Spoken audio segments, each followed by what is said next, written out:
ఆయన ఎన్డీటీవీలో మాట్లాడుతూ నన్ను చంపేయండి, మా కార్యకర్తల్ని టార్గెట్ చేయొద్దు అన్నాడు.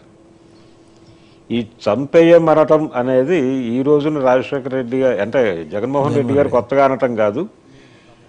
రాజశేఖర రెడ్డి గారు గతంలో ఒకసారి అసెంబ్లీలో కూడా అన్నాడు ఆ మాట.